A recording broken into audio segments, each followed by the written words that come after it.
Hello बच्चों, आज हम कक्षा 12वीं भूगोल के अध्याय द्वितीय विश्व जनसंख्या इसके अंतर्गत प्रवास का अध्ययन करेंगे। प्रवास कहते किसको है? प्रवास का मतलब होता है कि कहीं मनुष्य या कोई मनुष्यों का समूह, मानव समूह एक स्थान से दूसरे स्थान की ओर स्थानांतरित होता है, वह कहलाता है प्रवास। प्रवास दो प्रकार का होता है, एक होता है आप्रवास और दूसरा होता है उत्प्रवास। आप्रवास शब्द से ही समझ में आता है कि अन्य क्षेत्रों से किसी एक विशेष स्थान पर जाकर जहां मानव निवास करता है। जैसे कोई एक क्षेत्र है, इसमें विभिन्न स्थानों से आकर वहां लोग निवास करने लगते हैं, तो वो कहलाता है आप्रवास। इसका ठीक उल्टा होता है उत्प्रवास। उत्प्रवास का मतलब होता है किसी एक स्थान से जनसंख्या विभिन्न क्षेत्रों की ओर प्रवास कर जाती है या चली जाती है, स्थानांतरित हो जाती है, उसको कहते हैं उत्प्रवास। तो आप्रवास और उत्प्रवास, ये जो आप्रवास है ये विभिन्न कारणों से होता है। अपन इसको इसके घटक बोलते हैं, तो अपकर्ष या अनुकूल घटक। आप्रवास के क्या कारण है? तो ये आप्रवास के कारण होते हैं, पहली बात तो ये कि उसको रोजगार के यदि पर्याप्त अवसर मिलते हैं तो व्यक्ति वहां जाकर स्थानांतरित हो जाता है और निवास करने लगता है। उसके सिवाय जिस जगह पे वो था उस जगह की अपेक्षा उस स्थान पर जहां वह स्थानांतरित हो रहा है वहां उसको अधिक आय के स्रोत मिलते हैं, या फिर वहां की जलवायु उत्तम होगी। जो कठोर जलवायु का क्षेत्र है, जितने भी कठोर जलवायु के क्षेत्र, जैसे कठोर शीत का या बहुत गर्म क्षेत्र है, उस स्थान से सम जलवायु के क्षेत्र में जनसंख्या स्थानांतरित हो जाती है। उसके सिवाय पराश्रयता। पराश्रयता का मतलब होता है कि दूसरे के आश्रय में चले जाना। जैसे लड़कियां विवाह के बाद वो अपने ससुराल चली जाती हैं। कोई ऐसा परिवार जिसके जो पालक है उनकी मृत्यु हो जाती है या माता पिता की मृत्यु हो गई, तो उसके स्थान पर वह कोई और उसको पालना पोषना शुरू करता है, तो वह भी एक तरह का पराश्रयता ही है। या फिर किसी के यहाँ जाकर वह सर्विस करता है या फिर वहां पर वो शिक्षा प्राप्त करता है। ऐसे स्थान पर जब जाते हैं तो वो कहलाता है पराश्रयता। तो इसके कारण भी प्रवास होता है। उसके सिवाय और भी देखें तो मनोरंजन की सुविधा, कई ऐसे हैं जब कोई बहुत अच्छा पिकनिक स्पॉट वहां पर डेवलप हो गया, तो उसके कारण से क्या होगा, लोग वहां होटल खोलेंगे, लॉज खोलेंगे, विभिन्न जरूरत की चीजें वहां पर व्यापार के लिए लाएंगे, तो उसके कारण से अन्य क्षेत्रों से जनसंख्या जाकर वहां पर निवास करने लगती है। और जो भी सैलानी हैं, पर्यटक हैं, उनके लिए वह सुविधा प्रदान करती है। तो इस तरह उसके द्वारा उनको क्या मिलता है, आय मिलती है या उनको पैसे मिलते हैं। तो ये सब कारण है जिसके कारण से आप्रवास होता है, नहीं अन्य क्षेत्रों से किसी क्षेत्र में जाकर निवास करना। तो ये हो गया तुम्हारा आप्रवास। उसका ठीक उल्टा उत्प्रवास। उत्प्रवास का मतलब ही होता है वह क्षेत्र किसी कारण से जीवन यापन के लायक ना रहे, तो उस स्थान से जनसंख्या दूसरे जगह पर स्थानांतरित हो जाती है। अब कारण क्या है? जनसंख्या की अधिकता। जैसे बिहार है, केरल है, यहाँ जनसंख्या अधिक हो गई, वहां पर उतने लोगों के जीवन यापन का साधन नहीं रहा, तो इसके कारण से वहां से लोग दूसरे देश के दूसरे भाग में चले गए। इसी प्रकार आर्थिक संसाधनों में कमी। कई बार ऐसा होता है कि वहां के जो आर्थिक संसाधन है, जैसे खनिज संपदा, वो खनिज खोद रहा है, वहां पर उस पर वो कार्य कर रहा है और वहां पर का खनिज खत्म हो गया। जैसे कोरबा में अब कोयला समाप्ति की ओर है, एल्यूमिनियम पर जो था बॉक्साइट पर आधारित था वो खत्म होने लगा, रोजगार के अवसर में कमी आने लगी।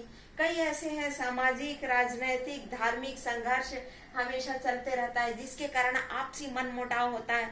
इस मनमुटाव को दूर करने के लिए या उससे बचने के लिए लोग उस स्थान को छोड़कर दूसरे स्थान की ओर चले जाते हैं। उसके सिवाय देखें तो आपस में आर्थिक दृष्टि से भी, सामाजिक दृष्टि से भी असंतुष्टि की स्थिति आती है। तो ऐसे समय पर फिर ये प्रतिकूल घटक कार्य करता है और वहां से उत्प्रवास होने लगता है। उसके सिवाय अपन देखें तो अचानक ही कभी ऐसा होता है कि अतिवृष्टि माने खूब पानी गिरता है, बाढ़ आती है, या फिर पानी गिरता ही नहीं, अनावृष्टि या फिर अकाल की स्थिति निर्मित हो जाती है, दुर्भिक्ष होता है, भूकंप आता है, ज्वालामुखी। तो इस तरह की प्राकृतिक आपदाएं होती हैं। इस प्राकृतिक आपदा के कारण से यहाँ लोग उत्प्रवास या कर जाते हैं। तो ये हो गया तुम्हारा आप्रवास और उत्प्रवास। ये इस तरह से चाहे वो आप्रवास हो या उत्प्रवास हो, इसके स्थानांतरण के, लोगों के स्थानांतरण के प्रकार, तो प्रकार भी हम इसको 3 दृष्टि से या 3 आधार पर बांट सकते हैं। जैसे स्थानीय का मतलब उसी स्थान पर, उसी आसपास ही क्षेत्र में वह प्रवास कर जाते हैं। जैसे दैनिक रूप से अपन कमाने खाने के लिए या फिर रोजगार के लिए, नौकरी के लिए या फिर कुछ बेचने के लिए आसपास के क्षेत्र में जाते हैं या फिर सर्विस के लिए जाते हैं। तो ऐसे में स्थानीय का मतलब होता है कि उस मुख्य क्षेत्र के ही आसपास के क्षेत्र में जब जाता है तो वह कहलाता है स्थानीय प्रवास। इसी प्रकार अंतरराज्यीय, राज्य के अंदर ही जब वो जाता है, अंतरराज्यीय का मतलब होता है कि एक राज्य से दूसरे राज्य में जाना। जैसे बिहार से जो लोग हैं वो अपने छत्तीसगढ़ में भी आए हैं, मध्य प्रदेश में भी आए हैं, पश्चिम बंगाल में भी गए हैं और ये महाराष्ट्र में भी गए हैं, तेलंगाना में भी गए हैं। तो इस तरह से जो विभिन्न राज्यों में कहीं स्थान से लोग जाते हैं तो वो कहलाता है अंतरराज्यीय। अंतरराष्ट्रीय का मतलब होता है एक देश से दूसरे देश में प्रवास करना।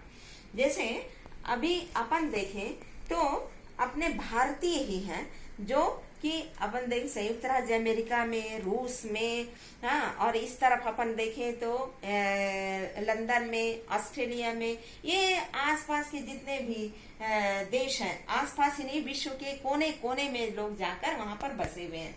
तो ये क्या कहलाता है? अंतरराष्ट्रीय स्थानांतरण या अंतरराष्ट्रीय प्रवास। या फिर अंतर महाद्वीपीय का मतलब होता है एक महाद्वीप से दूसरे महाद्वीप की ओर। जैसे यूरोप से ये आ गए उत्तरी अमेरिका में, उत्तरी अमेरिका के संयुक्त राज्य अमेरिका के जो क्षेत्र, पूर्वी क्षेत्र में लोग आकर निवास किए, ऑस्ट्रेलिया में जाकर निवास किए ना। तो ये क्या हो गया? अंतर महाद्वीपीय, एक महाद्वीप से दूसरे महाद्वीप की ओर जाकर निवास करना। फिर उसके बाद काल के आधार पे देखते हैं तो काल के आधार पे दैनिक का मतलब होता है सुबह गए शाम को वापस, एक ही दिन में, है ना। तो इस तरह का जो स्थानांतरण है दैनिक कहलाता है। मौसमी का मतलब होता है एक निश्चित मौसम में किसी कारण से लोग वहां पर जाते हैं और अपना रोजगार प्राप्त करते हैं, फिर वापस आ जाते हैं। जैसे छत्तीसगढ़ से बहुत से ऐसे लोग हैं जो कि देश के विभिन्न क्षेत्रों में जाकर अपना दैनिक जीवन यापन के लिए यहाँ पर जाते हैं या फिर रोजगार के लिए जाते हैं। खेती का टाइम खत्म हुआ, फसल काटे और उसके बाद फिर चले गए, जाके वहां पर मजदूरी किया और उसके बाद फिर बरसात लगते लगते में फिर वापस छत्तीसगढ़ में आ गए। तो इस तरह से ये क्या कहलाता है? मौसमी प्रवास। मौसमी प्रवास के बाद है स्थायी का मतलब होता है कि एक बार जो कहीं प्रवास किया या स्थानांतरित हुआ और वहीं जाकर वह निवास करने लगता है। इसी प्रकार संख्या के आधार पे एकल का मतलब ये जैसे कोई सर्विस के लिए गया और जाके अपना वहां पर निवास करने लगा है। या फिर किसी कारण से कोई गया, माने कम संख्या, एकल माने एक होता है तो कम संख्या में या एक आध ही कोई जो है एक स्थान से दूसरे स्थान जाता है ना। तो ये कहलाता है एकल। अल्पसंख्यक का मतलब होता है समूह में, दल में लोग जाते हैं, लेकिन उनकी संख्या ज्यादा नहीं होती है। जैसे प्रायः लोग मेला वगैरह में जाएंगे, या कोई त्योहार मनाने के लिए कहीं जाएंगे, या फिर कोई विशेष, जैसे अभी मैंने बताया कि मौसमी प्रवास के लिए जैसे लोग कमाने खाने के लिए बाहर जैसे जाते हैं, वो कुछ समय के लिए जाते हैं। तो इस तरह से जो कुछ समूह में जाते हैं वो कहलाते हैं अल्पसंख्यक। उसके बाद आता है बृहद संख्यक। बृहद संख्यक का मतलब बहुत बड़ी संख्या में, बड़े तादाद में। तो जैसे भारत और पाकिस्तान के बीच में जब विभाजन हुआ तो बहुत सारे पाकिस्तान में रहने वाले भारत के हिंदू ये वापस से हिंदुस्तान आए, जबकि भारत से या हिंदुस्तान से बहुत से लोग पाकिस्तान गए। उसी तरह से ये तिब्बत से भारत आए। उन बहुत सारे तिब्बती जब उस समय भारत जब आए तो उनको विशेष स्थान दिया गया कि वो लोग सब के सब वहां आकर निवास करें, जैसे मैन पार्ट में है तिब्बती। तो इस तरह से बृहद संख्या का मतलब बहुत बड़े समूह में लोग यहाँ पर आके निवास करते हैं। वास्तव में जो प्रवास की प्रवृत्तियां हैं, प्रवृत्तियां को मैंने यहाँ पर डायग्राम बनाया है। जैसे गांव, तो गांव में आपस में ही एक गांव से दूसरे गांव इस तरह से लोग जाते हैं।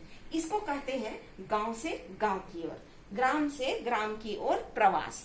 तो इसमें क्या होता है, जो गांव से गांव की ओर जा रहे हैं इसका कारण ये होता है जैसे पारिवारिक विखंडन, बंटवारा हो गया। एक जगह की जमीन एक भाई को मिली, दूसरे भाई को दूसरे जगह की जमीन मिली, इस तरह से होता है। पराश्रयता होता है, या फिर कोई सामाजिक संगठन है, विवाह है, कोई भी इस तरह का, इसके कारण से एक गांव से दूसरे गांव लोग जाते हैं और जाकर वहां निवास करने लगते हैं। इसी प्रकार नगर के साथ भी है।